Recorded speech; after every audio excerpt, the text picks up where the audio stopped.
Yo les bros, le pilier du vrai te revient avec une nouvelle vidéo et j'espère que tout le monde va bien parce qu'aujourd'hui je vais dire les termes comme je les ai rarement dit auparavant. Donc accrochez-vous. L'idée, tu l'as lu dans le titre, c'est que Mihawk, le meilleur épéiste au monde, aurait traumatisé le roi des bêtes, d'accord? Oui, Kaido, l'indestructible. Mihawk l'aurait fait pleurer. Ouais, j'entends déjà les arguments, mais Mihawk, il n'est pas dans le top 5 de Kaido. Le fameux top 5 de Kaido, spoiler alert, c'est du grand n'importe quoi et je vais démonter l'argument pièce par pièce. Alors restez jusqu'au bout parce que je vais prouver pourquoi Mihawk aurait fait pleurer Kaido comme un gamin. Sans plus attendre, let's go. Bon, d'abord on va régler son compte à ce fameux top 5 de Kaido que tout le monde utilise pour rabaisser Mihawk, Garp ou même Dragon. L'argument va comme suit. Kaido cite Oden, Roger, Barbe Blanche, Rox et Shanks comme les seuls capables de lui tenir tête. Malgré les nombreuses interprétations qui pourraient découler de cette image ou de cette scène, c'est comme ça que la plupart des gens l'ont compris. Alors ma question ce serait, vous pensez vraiment que c'est une liste officielle des plus forts du monde?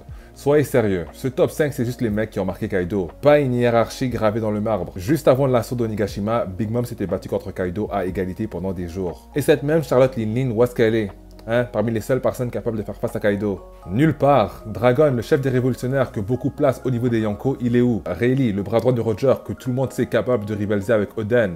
Nulle part non plus. Ce sont des personnages qui n'apparaissent pas dans ce fameux top 5, mais que la plupart des fans ne se gênent pas pour placer au niveau de Kaido. Alors pourquoi cet argument serait capable d'exclure Mihawk de la liste? Je vais dire les termes sur ce top 5, ok? C'est juste le carnet de souvenirs de Kaido et non la Bible de One Piece. Alors arrêtez de dire que Mihawk il est hors jeu parce que ce chapitre prouve que, ouais, cet argument, il est complètement bidon. Alors maintenant qu'on a dégagé tout ça, passons aux vrais arguments. Est-ce que Mihawk aurait pu gérer et se défendre contre les attaques de Kaido et même lui faire mal? Spoiler alerte, ouais, et pas qu'un peu. Ok, analysons le combat de Kaido. C'est un monstre, on va pas se mentir. Des lames de vent, le boro bref, une endurance de fou et une peau de dragon quasi impénétrable.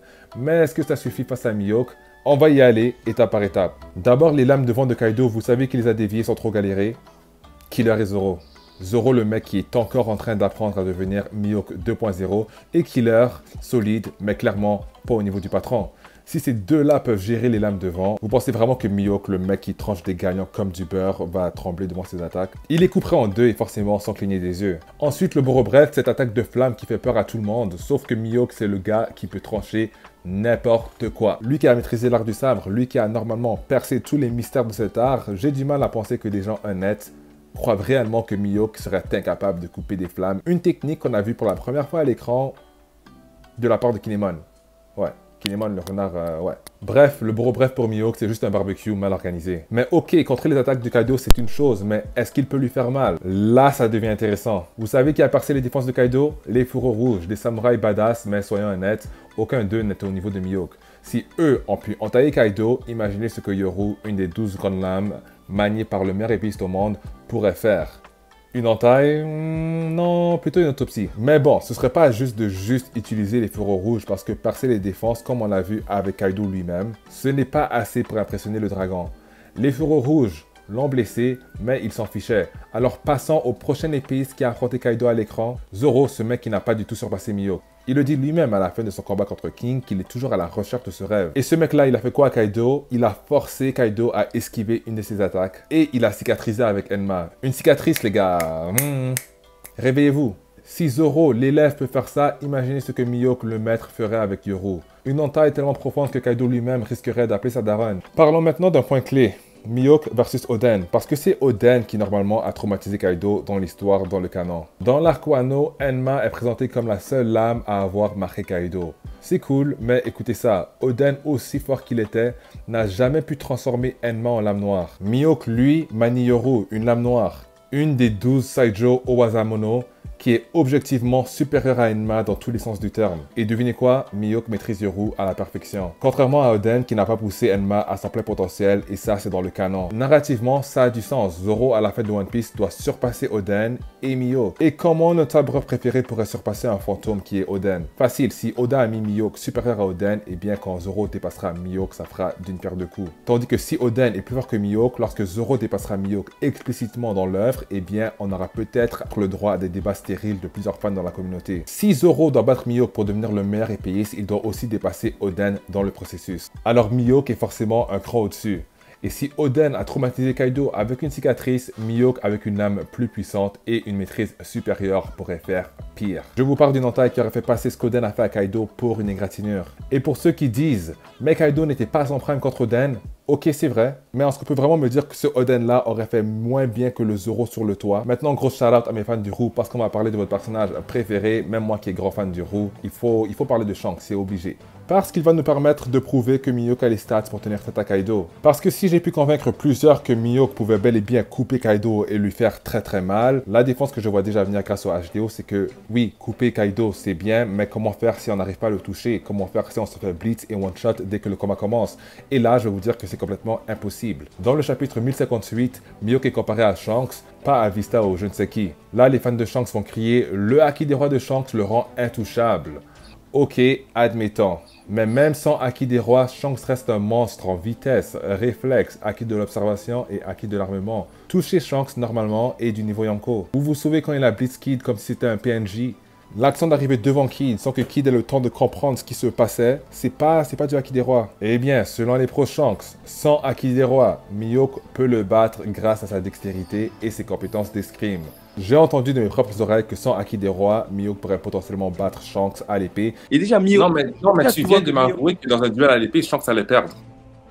Mais oui, j'ai dit que Shanks allait perdre, mais j'ai jamais dit que s'il utilisait son Haki, il allait perdre. S'il utilise son Haki, c'est une autre chose. Si Shanks utilise son Haki, ce n'est plus un duel à l'épée. C'est ça que tu me dis. Bah oui, ça va pu être un duel à l'épée. Ça va pu être un duel à l'épée. Je vais dire, peut-être Mihawk est plus fort sur le maniement de l'épée, mais en utilisant son Haki des rois, Shanks peut le surpasser largement. Genre, y a donc, aucun si Zoro se bat contre Mihawk, Zoro n'aura pas le droit d'utiliser son Haki des rois. Bah, il va juste se battre avec ses techniques d'escrime. Parfait. Oui. Mais s'il se bat contre Mihawk et qu'il gagne contre Mihawk avec une technique qu'il a foutue à King, tu me dis que ça va pas compter. Zoro ne pourra pas avoir le titre de cette manière. Non, parce que non. Un duel d'épée. Alors Mihawk va garder le titre. Mihawk va perdre contre Zoro et garder son titre parce que Zoro a induit ses lames de Haki des rois. Bah, sûrement. Sûrement, si okay. Je suis en Haki des rois. Ok, c'est bon. Merci d'être venu, ça fait plaisir de te parler. Attends. Et si tu n'es pas d'accord, explique-moi en commentaire qu'est-ce qui fait en sorte que Mihawk a des meilleurs skills à l'épée que Shanks s'il n'est même pas capable de le battre si Shanks n'utilise pas son Haki des rois. Alors son titre, il vaut quoi? Et juste avant de répondre, rappelle-toi que c'est un titre que Zoro, le second personnage principal de l'histoire, convoite depuis le début du récit. Alors j'espère que tu l'as compris, on peut exclure le Haki des rois de Shanks, mais ça prouve quand même que Mihawk a des stats physiques comparables à celles d'un Yonko. Vitesse, il suit. Réflexe, il esquive, il peut parer. Haki, il en a assez pour rivaliser avec un Shanks qui éteindrait son Haki des rois.